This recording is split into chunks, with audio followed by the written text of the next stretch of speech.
Doctor ഇതുപോലെ ഈ interventional radiology ഉപയോഗിച്ച് നമ്മൾ വെരിക്കോസ് വെയിനെ ട്രീറ്റ് ചെയ്യുന്നത് പോലെ ഒരു ദിവസം കൊണ്ട് ട്രീറ്റ് ചെയ്യാൻ പറ്റുന്ന മറ്റ് അസുഖങ്ങൾ എന്തൊക്കെയാണ്? മറ്റ് അസുഖങ്ങളിൽ ഏറ്റവും പ്രധാനമായി ഇപ്പോൾ പൊതുവെ ജനങ്ങളിൽ അറിയപ്പെടുന്ന അസുഖങ്ങളിൽ ഒന്നുള്ളതാണ് ഗർഭാശയ മുഴകൾ. ഉം. ഗർഭാശയ മുഴകൾ എന്ന് പറയുന്നത് യൂട്രസ് അല്ലെങ്കിൽ ഗർഭപാത്രത്തിൽ ഉണ്ടാകുന്ന ക്യാൻസർ അല്ലാതെ ഉള്ള അർബുദമല്ലാതെ ഇരിക്കുന്ന മുഴകളാണ്. ഉം. ആണെങ്കിൽ കൂടി ആ മുഴകൾ കാരണം അവർക്ക് പലതരം പ്രശ്നങ്ങളുണ്ടാകും. ഉം. ഒന്ന് പ്രധാനമായിട്ട് അവരുടെ മെൻസ്ട്രൽ ടൈമിൽ, മെൻസസ് ടൈമിൽ അമിതമായ രക്തസ്രാവം, ഒരുപാട് ബ്ലീഡിങ് പോവുക, വല്ലാത്ത വേദന ഉണ്ടാക്കുക വയറ്റിൽ.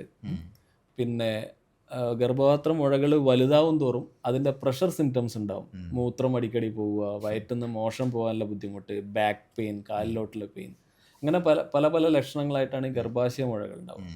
ഈ ഗർഭാശയ മുഴകൾക്ക് പരമ്പരാഗതമായ ചികിത്സ പറഞ്ഞാൽ ഓപ്പറേഷൻ തന്നെയായിരുന്നു. ഓക്കെ. ഓപ്പറേഷൻ ചെയ്ത് ഒന്നിക്കൽ ആ മുഴകൾ മാത്രമായിട്ട് എടുത്ത് കളയുക, കുറേ മുഴകളുണ്ടെങ്കിൽ എല്ലാം തെരഞ്ഞു പിടിച്ചെടുത്ത് കളയുക, അതല്ലെങ്കിൽ ഗർഭപാത്രം മുഴുവനായിട്ട് നീക്കം ചെയ്യുക. ഈ രണ്ട് ചികിത്സയാണ് പൊതുവേ ഉള്ളത്. അപ്പോൾ അതിലിപ്പോൾ അഡ്വാൻസ്ഡ് ആയിട്ട് വന്നിട്ടുള്ള ഒരു ട്രീറ്റ്മെൻറ്റ് രീതിയാണ് യൂട്രൈൻ ഫൈബ്രോയിഡ് എംബോളൈസേഷൻ എന്ന് പറയുന്നത്. എന്താണത് ചെയ്യുന്നത്? യൂട്രൈൻ ഫൈബ്രോയിഡ് എംബോളൈസേഷനിൽ നമ്മൾ ചെയ്യുന്നത് ഈ ശരീരത്തിലെ എല്ലാ അവയവങ്ങൾ പോലെ ശരീരത്തിൽ വളരുന്ന ട്യൂമറുകൾക്കും മുഴകൾക്കും രക്തയോട്ടം ആവശ്യമാണ്. അവത് നിൽക്കുന്നത് അതിൻ്റെ വളർച്ച രക്തയോട്ടത്തിലാണ് ഡിപ്പെൻഡ് ചെയ്തത്. നമ്മൾ യൂട്രൈൻ ഫൈബ്രോയിഡ് എംബോളൈസേഷനിൽ എന്താ ചെയ്യുന്നത് പറഞ്ഞാൽ, ഏത് രക്തക്കുഴലാണോ ഈ യൂട്രൈൻ ഫൈബ്രോയിഡ്സിന് അല്ലെങ്കിൽ ഗർഭപാത്ര മുഴകളെ സപ്ലൈ ചെയ്യുന്നത്, അതിനെ തെരഞ്ഞു പിടിച്ച് അതിൻ്റെ അകത്ത് പോയി അതിലേക്ക് രക്തയോട്ടം കുറയാനുള്ള മെഡിക്കലി പ്രൂവൺ ആയിട്ടുള്ള മരുന്നുകൾ നിറക്കുകയാണ് ചെയ്യുന്നത്. അപ്പോൾ ഈ മുഴകളിലേക്കുള്ള രക്തയോട്ടം കുറയുന്നതിൻ്റെ ഭാഗമായിട്ട് അവരുടെ ബ്ലീഡിങ് റിലേറ്റഡ് പ്രശ്നങ്ങൾ വളരെ പെട്ടെന്ന് തന്നെ നിൽക്കുകയും ക്രമേണ ഒരു മാസം മുതൽ 3 മാസം വരെ ടൈമിൽ ഈ ഗർഭപാത്ര മുഴകൾ ചുരുങ്ങി പോവുകയാണ് ചെയ്യുക. ഇതേ ചികിത്സയും നമുക്ക് വാരിക്കോസ് വെയിൻ പറഞ്ഞതുപോലെ ഒരു ദിവസം രാവിലെ വന്ന് ചെയ്ത് അന്ന് വൈകിട്ട് തന്നെ പോകാവുന്നതാണ്.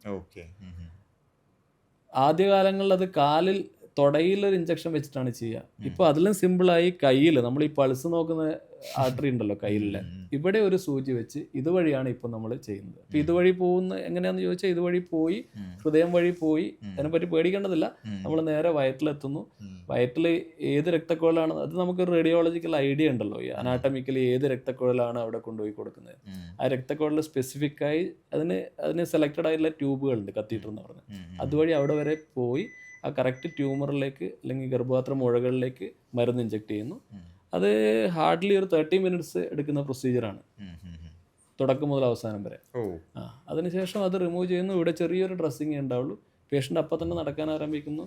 ഭക്ഷണം കഴിക്കാൻ അവർക്ക് അനസ്തീഷ്യ വേറെ ആവശ്യമില്ല, വേറെ കാര്യമായ വേദനകളില്ല. സാധാരണ ഒരു ഗർഭപാത്രം മുഴയോ അല്ലെങ്കിൽ ഗർഭപാത്രമോ റിമൂവ് ചെയ്യേണ്ടി വരുന്നൊരു സർജറി നമുക്കറിയാം.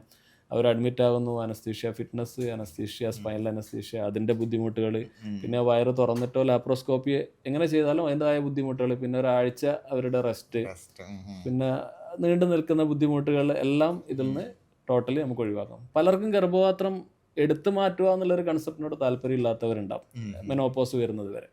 മനസ്സിലായില്ലേ? അങ്ങനെയുള്ളവർക്ക് ഗർഭപാത്രത്തെ നിലനിർത്തിക്കൊണ്ട് തന്നെ ഇതിനെ ചികിത്സിക്കാം എന്നുള്ളൊരു വേറൊരു ഗുണം കൂടിയാണ്. ഈ യൂട്രൈൻ ഫൈബ്രോയിഡ് എംബോളൈസേഷൻ്റെ ശരിയായ പേര് യൂട്രൈൻ ആർട്ടറി എംബോളൈസേഷൻ എന്നാണ്. കാരണം ഈ യൂട്രൈൻ ആർട്ടറിയാണ് ഈ ഫൈബ്രോയിഡിനെ സപ്ലൈ ചെയ്യുന്നത്. ഈ യൂട്രൈൻ ആർട്ടറി എംബോളൈസേഷൻ യൂട്രൈൻ ഫൈബ്രോയിഡ്സിലല്ലാതെയും നമുക്ക് ഉപയോഗിക്കാം. ചില രോഗികളിൽ പ്രസവ സംബന്ധമായി പ്രസവത്തിന് ശേഷം ബ്ലീഡിങ് നിൽക്കാതെ വന്ന് മരണപ്പെട്ടു എന്നൊക്കെയുള്ള വാർത്തകൾ നമ്മൾ കേൾക്കുന്നു. ഒരു ഇമ്മീഡിയറ്റ് സർജറി ചെയ്യാൻ പറ്റാത്തൊരവസ്ഥ, നോർമൽ ഡെലിവറി ആയിക്കോ, അതിനുശേഷം ബ്ലീഡിങ് വല്ലാതെ പോകുന്നു. അപ്പോൾ ഉള്ള ഒരു ഓപ്ഷൻ അവർക്ക് എന്ന് പറഞ്ഞാൽ വയറ് തുറന്ന് ഗർഭപാത്രം റിമൂവ് ചെയ്യുക എന്നുള്ളതാണ് പലപ്പോഴും ഓപ്ഷനായി വരിക, നിർത്താതെയുള്ള ബ്ലീഡിങ് വന്നാൽ. പക്ഷേ ഇതേ യൂട്രൈൻ ആർട്ടറി എംബോളൈസേഷൻ നമുക്ക് അവിടെയും ചെയ്യുകയാണെങ്കിൽ ഗർഭപാത്രം നിലനിർത്തുകയും അവരുടെ ബ്ലീഡിങ് സ്റ്റോപ്പ് ചെയ്യുകയും ചെയ്യാം. പിന്നെ അബോർഷനൊക്കെ ആയിട്ട് ചിലപ്പോൾ ബ്ലീഡിങ് നിൽക്കാത്ത അവസ്ഥകളുണ്ടാവും. അപ്പോൾ അവിടെയും ഇതേ യൂട്രൈൻ ആർട്ടറി എംബോളൈസേഷൻ ചെയ്യാവുന്നതാണ് നമുക്ക്. ഈ യൂട്രൈൻ ആർട്ടറി എംബോളൈസേഷൻ ചെയ്ത് കഴിഞ്ഞാൽ ഒരു 80% രോഗികളിലും അവരുടെ symptoms, especially bleeding related symptoms, ഒരു 90% രോഗികളിലും നിൽക്കും. പിന്നെ ഒരു 70% രോഗികളുടെയും ഈ മുഴകൾ ചുരുങ്ങി പോകുന്നതായിട്ട് കാണാം. നമ്മൾ ഏതൊരു ഓപ്പറേഷനും പോലെ പല പല കാരണങ്ങൾ കൊണ്ട് ഒരു 10 മുതൽ 20-30% രോഗികളിൽ ഈ മുഴകളിൽ കാര്യമായ വലുപ്പമാറ്റമില്ലാത്ത അവസ്ഥകളും ഉണ്ടാവാറുണ്ട്. പക്ഷെ ബ്ലീഡിങ് എന്തായാലും സ്റ്റോപ്പ് ആവും.